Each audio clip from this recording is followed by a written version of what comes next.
She made a lot of connections up here doing anthropology work on the Shasta Dam raise.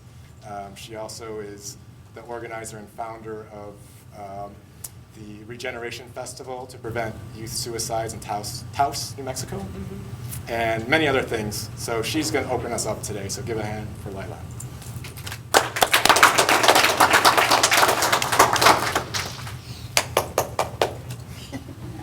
I guess you didn't get the microphone to work?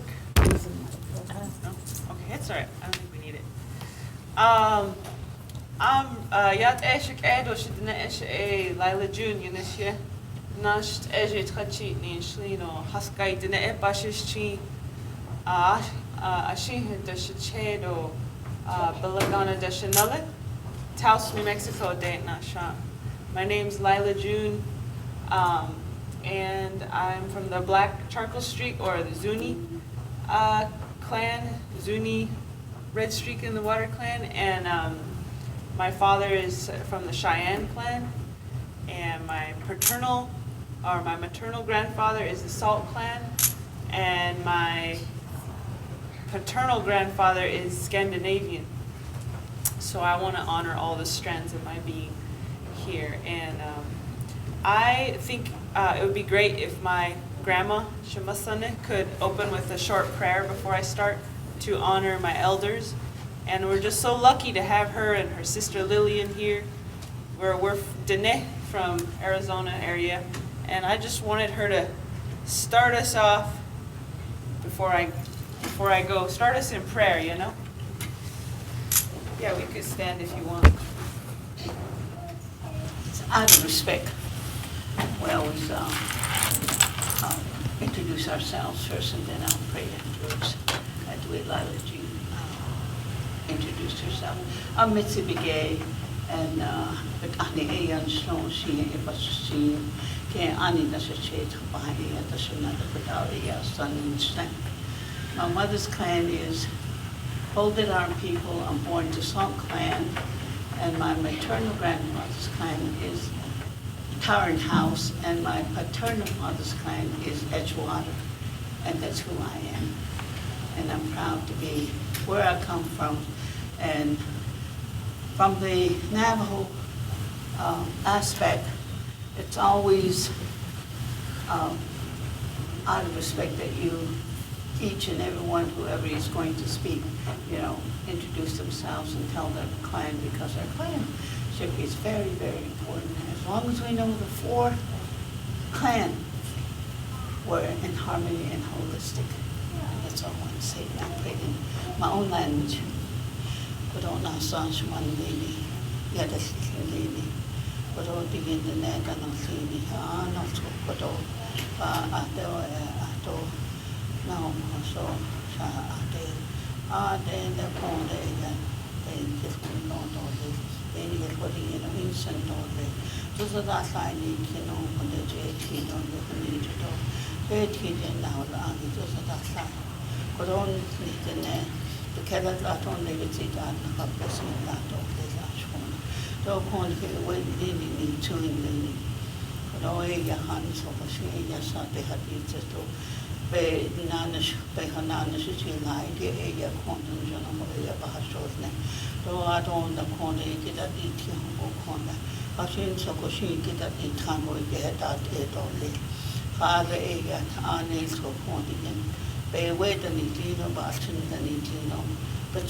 This. Microphone's working now if you do that. Okay, I love it. Sorry. Make it over there.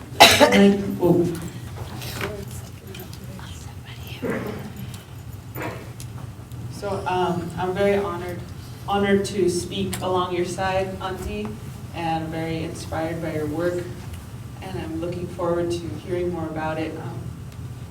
I wanted to read two poems as my opening, and This poem is called Stolen Generation, and it's about the boarding school era. And the second poem I want to read is Honjon, and it's about the principle that Diné people strive to embody in every moment of every day. And it's the principle of beauty and joy. Honjon. So this poem I wrote after I learned about a young man. His name was Ernest Little Thunder Wolye, and he's the man who starved himself to death at Carlisle Indian School. And they wouldn't let him go home, you know. They hid the letters that his father was writing to him. And they intercepted the letters that he wrote to his father. They wouldn't let him go home. So in those days, people were very strong. And they were warriors to the nth degree. But they were warriors of peace. That was the most honorable warrior. Not someone who killed others, but someone who gave their life for others. And so this young man, Ernest Little Thunder, the best way that he could live an honorable life was to not withstand the torture of the Carlisle Indian School. So he did what his people trained him to do, and he was a warrior, and he purposefully starved himself to death to show that this was not something he was going to stand for. So, anyways, a stolen generation taken to the train station for child incarceration disguised as education, humiliation, degradation, dehumanization, subjugation. Change their names, cut their hair, until there's nobody there inside of that little body to feel or even care. They said it was misbehaving for us to just be native. We were whipped and flogged naked for speaking our sacred language. I know maybe it sounds crazy, like maybe it's fabricated, but this really is what happened to all of our tribal nations. They came into our camps, children stolen, women ravaged, and still somehow they managed to label our people savage. Yes, we wore our blankets. Yes, we dressed in hides. But civilization isn't what you wear, it's what you feel on the inside. Our societies once thrived. Our nations were organized. Why couldn't they see we were already civilized? A Kiowa child gets a mouthful of lie for speaking his mother's tongue and representing his mother's tribe. Designed by army generals to extinguish an ethnicity, enforcing child labor which kept all the schools functioning, bewildering their senses in a faraway land, not so much a school, but a military camp. Crying late at night, so full of fear and sorrow, some refused food, they'd rather die than see tomorrow. Boarding school blues has the future looking hopeless, spiritual wounds manifest as tuberculosis. How can you adjust to a world that's designed to strip you of everything you are and everything you knew? They called their newspaper the Indian Helper, as if you could help a people by debasing their culture. But we are bouncing back. As a nation, we are older, finally taking the time to remember what was stolen, reckoning with the past to build a better future. If colonization is the wound, then acknowledgement is the suture. And as the seventh generation, we are forgiving our abuser, rising up as one to heal the broken hoop. Teachers of all nations not afraid to teach the truth. Now we know what's right, and now we get to choose it. Dear man on the bandstand, it's time to face the music. Thank you. Oh, so that, there's a couple,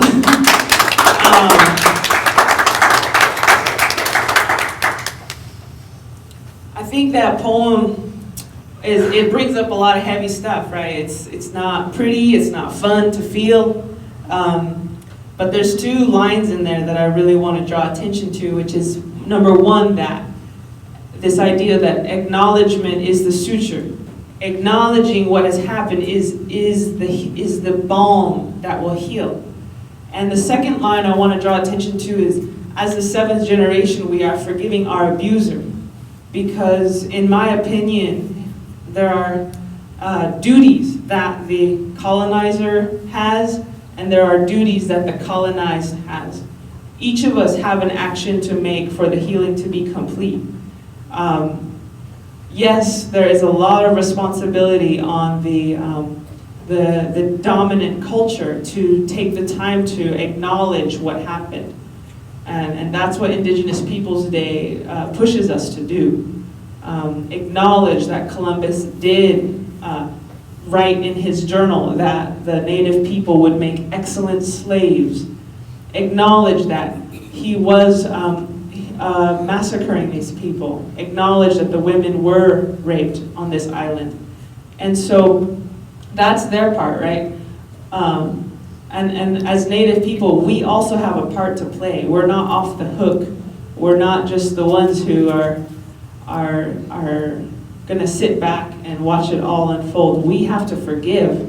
That is our task. Why is that our task? Why should we forgive something so heinous? A lot of times when someone does something bad, they don't want to admit it because they're afraid of the punishment that's going to come back on them. American civilization comes from a punishing culture, a punitive justice model. You do something wrong, you go to jail. You do something really bad, you get electrocuted to death. This is the punitive culture. And so it's even more scary for them to acknowledge what they've done, because by their own rules, they must be punished. But if we forgive, they don't have to be punished, do they? That makes it easier for us to acknowledge what has happened. And some natives, don't get me wrong, they want people to be punished. They want people to feel the burn. A lot of my colleagues and my contemporaries disagree with me, but I believe that forgiving, loving someone who has hurt you is one of the most powerful medicines on the earth. And if we can confront this hatred and hand to it the flower of love, the flower of life, we can end a cycle that's been going on for 500 years. And that's the old medicine, they say, the old medicine. And so when we forgive, we also expedite the healing process that's going to help everyone in this continent and around the world. So there's two things that needs to happen, and we can't just pretend like all of this never happened, right? That's what a lot of Americans would like to do. They'd like to pretend they're not standing on a cemetery. They'd like to pretend that they earned all the wealth they have in a good, honest way. But we can only kid ourselves for so long before it all starts to unravel. There's no shortcuts in this life. You have to acknowledge what has happened. And so that's why I'm very grateful to my auntie for her work, for helping our European brothers and sisters to do their laundry, for helping Native people to feel like they're being seen and heard, and to help us move forward, not just Native people, but European people, all of us together as one family. And that's why I'm grateful to all of you here today to do this in Reading. Lord knows Reading needs it, right? Woo-wee! There's some serious denial going on in this city. God bless them. Okay. Last poem, and I'll give it to my auntie.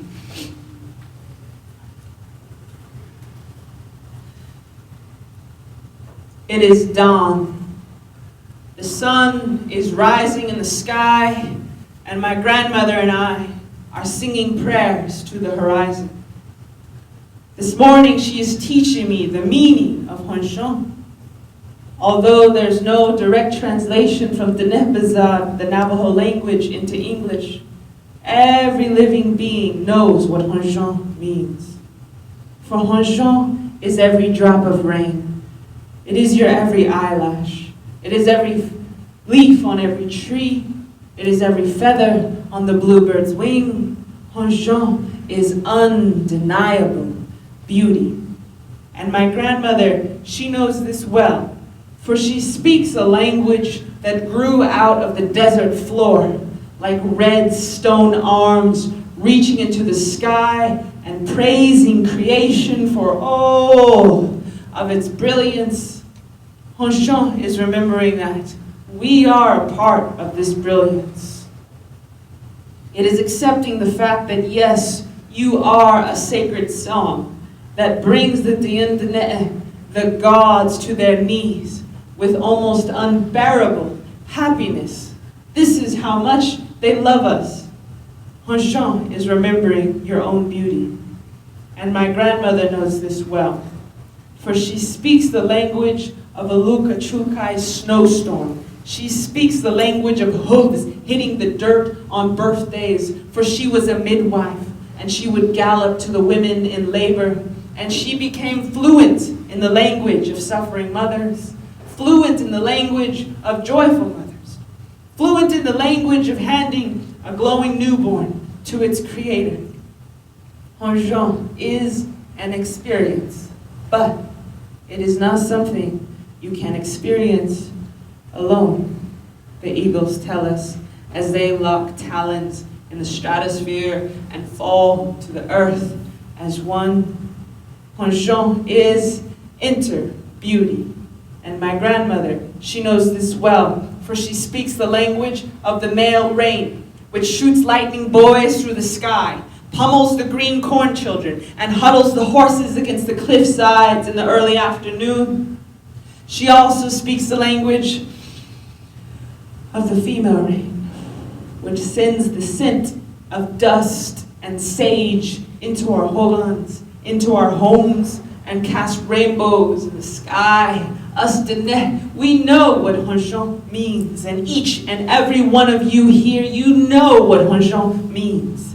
And deep down inside, I believe that we know what Honjon does not mean.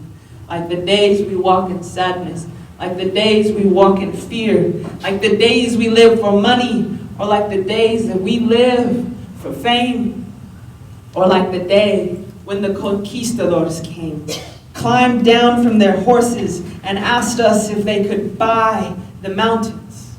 Now, we knew this was not Honjon because we knew you could not own the mountains, but we knew we could make it Honjon once again. So we took their silver coins, and we took their silver swords, and we melted them with buffalo hide bellows and fire, and we recast them into beautiful squash blossom jewelry pieces and placed it around their necks. We took the silver helmets straight off of their heads and transformed it into a fearless beauty. We made jewelry. Honjon is the healing of broken bones. Honjon is the healing of our broken hearts. Honjon is the prayer that carried our ancestors through genocide and disease. Honjon is the prayer that will carry us through anything, through global warming, through this global fear that dances like a shadow in our minds. This morning, my grandmother is teaching me something very important. She is teaching me that the easiest and the most elegant way to defeat an army of hatred is to sing to them beautiful songs until they fall to their knees and surrender to you. They will do this, she says, because they will have finally found a sweeter fire than revenge. A sweeter fire even than greed. They will have found heaven. They will have found Honjon. And so my grandmother is talking to the colors of the sky at dawn. And she is saying, Honjona hasli, Honjona hasli, Honjona hasli, Honjona hasli. Which means beauty and joy are restored again. It is done, my friends. Wake up. The night is over. Yeah, thank you.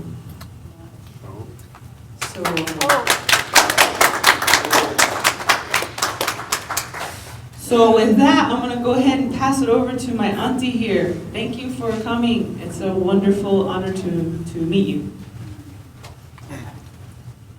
Thank you.